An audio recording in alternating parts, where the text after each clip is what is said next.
Hello everyone, welcome back to my channel, and today, well really tonight, but this whole day marks 2 years since I've become a part of the BTS ARMY!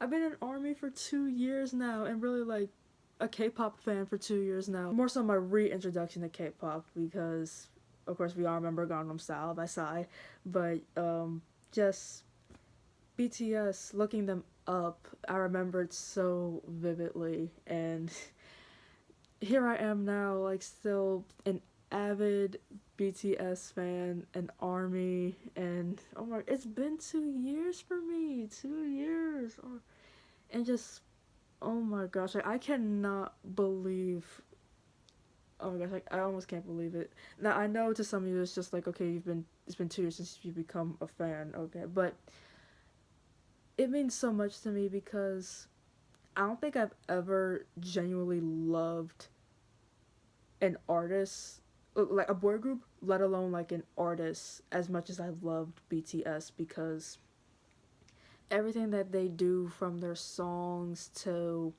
what they do, you know, off stage, and just like their personalities and who they are, it's something that I just adore and admire and appreciate so much. And oh my gosh, for to celebrate, you know, my 2 years of being ARMY, I wanted to tell you guys my story about how I became an ARMY, like how I got introduced to BTS, how I got into BTS, and just my journey from then to now. So and I have Vaughn with me today because Vaughn represents ARMY. Okay, so introduction to BTS. So the first time I ever saw or heard of BTS was 2017 at the Billboard Music Awards. You know, I was just like, who are they? People keep screaming for them and tweeting about them, and I just remember they won the top social artist award, and the fans that were there were just so happy, and I was just like, I don't know who they are, like, who are they? I was surprised that one of them, RM, spoke English. I was ready to see a translator, you know, be, you know, right next to them, or, you know, right next to, I guess, RM, you know, him being the spokesperson of the group and being the leader, and right beside him translating everything that he was saying. But no, he held it down packed, and I was just like, oh wait, I think he's a part of the group. Like, he's not just the translator, he's a part of the group. I was surprised to see that. Overall, I was very happy for them, because seeing, you know, other artists that were in that category, such as I think Justin Bieber, and I think who else? I think Ariana Grande, Shawn Mendes, maybe Demi Lovato. I can't remember exactly. I was just really happy to see somebody who, you know, is not known to the American mainstream audience to get that award like that. Like, so, like, people who aren't American are getting awards like that. And by the way, the reason why I'm looking down a lot is because I have notes, if it just, in case if I get off track. I was really confused about who they were. So I remember, like, a couple of days after the Billboard Music Awards that year, I told myself, Lauren, just look at one video. And that video was Blood, Sweat, and Tears. And, you know, despite, you know, not knowing the language, because I looked them up and I was like, okay, they're from South Korea. So I not knowing the language, I still appreciated, you know, the art of the video. But I never went back to their music because, I don't know, it just didn't really resonate with me at the time. So, you know, I really appreciate the video. Did appreciate, you know, the video and the cinematography, and I was just like, yeah, this is something that is definitely popular in Korea right now. Next time I saw BTS was the American Music Awards in 2017. They were the talk of Twitter. Army just kept talking about them as like, oh, they're in the crowd, and like I can't wait till they perform. It was just BTS, BTS, BTS. So I'm just like, oh my gosh. And mind you, I had no idea. Like, I completely forgot that these were the same boys that won the top social artist award. So like, it's like when I saw them at the Billboard Music Awards, okay, it was just like, okay, hi and bye, because like I just didn't remember that these were the same boys that won the top social artist award. They performed that year, but I wasn't all that impressed because it sounded like they were, wait for it, lip syncing. It sounded like they were lip syncing. I'm just very critical when it comes to live performing. Like if you're singing live and then how you captivate the audience and then stage presence. The first time I ever saw them perform, like anywhere, it was just like not the best first impression. But since then I learned that it's not their fault. It wasn't their fault.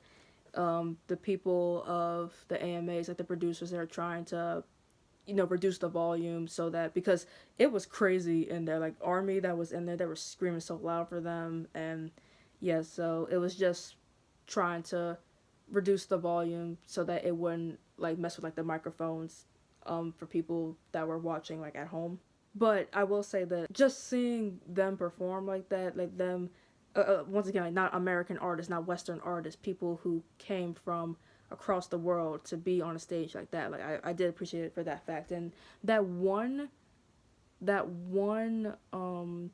part where they were like together like this, and then they did like the whole like DNA thing, like I really did like that. So I was like, oh, I've never seen that before, that's something new. The next time I saw them was the Billboard Music Awards, so you see the trend. I kept seeing them during only during award show season. So I was annoyed, not because of them, because like the cameraman and the producer, they kept showing them between and after performances just to get a reaction from the crowd that was full of Army there. And I watched the performance, but I didn't really pay attention to it. I was talking to my sister most of the time because my sister was watching it with me, and I was just trying to tell her, like, I had so many preconceptions from the AMA 2017, so I was just telling my sister, like, they lip sync and this and that. So like, so I was just talking to her, and didn't really pay attention to the performance until one day I decided to check out BTS. It was early June, I'd say late night hours but early morning hours of June 8th 2018. In my bed, and I decided just check out one video. I completely forgot about Blood, Sweat, and Tears. So technically my first video was Blood, Sweat, and Tears, but the video that I checked out was Mic Drop Remix.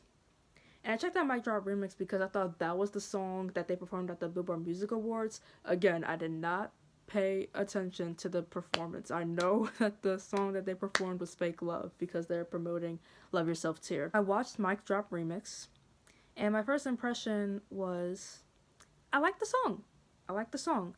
It was kind of deceiving because of the English lyrics in the songs. I was like, wait, are they speaking English? And then I looked up the lyrics, or I put the captions on the video, and I was like, okay, my ears weren't deceiving me. Like, they really are speaking English. I was just like, wow. Like the fact that it was like a bilingual song, and Steve Aoki was on it, and he made the remix. He heard the song, he just knew what to do with it, and it's just something that I really do appreciate Steve Aoki for, because I just really loved Mic Drop Remix, and overall I was really impressed. From the dance moves to the production to the fashion, it just caught my eye, and I was really impressed. And Mic Drop Remix was on my summer 2018 playlist. I don't know, just that video wasn't enough for me, so I wanted to learn more about them. So I started, looking up just basic information about them, and just looking up just recent stuff from them. So I looked at their interviews on Ellen. I just liked how, they were just on Ellen, like 7 boys from South Korea taking over the world, like on Ellen, and just like the personalities, promoting Love Yourself Tier with Fake Love and Airplane Part 2. And then of course Ellen scared them. I looked at BTS guides like for the group, and then individual guides like for each member as well. And I also saw performances and just listened to more songs. And I always say that the first few songs that I loved from BTS, like Mic Drop was the very first song that got me interested in BTS. But other songs, post listening to Mic Drop Remix, because I was like, I need to hear more songs from them. Like, I want to learn more about them. So I heard Anpanman, I heard DNA, Fake Love, Fire, Not Today, and Save Me. And those songs, I heard all those songs and I was just hooked almost instantly when I heard every single one of those songs. They were just so catchy, and the performances were enjoyable. And I remember looking at the performance of Anpanman for the first time, and I was just so like happy. Like I just felt so cheerful just seeing them perform Anpanman, like doing like superhero poses and everything, like. And then the music videos, like, I can't remember when exactly I watched DNA, but DNA is one of their best videos by far in their career, because just the production, the colors, the song is great, it's catchy, and that was a song they performed at the AMAs in 2017.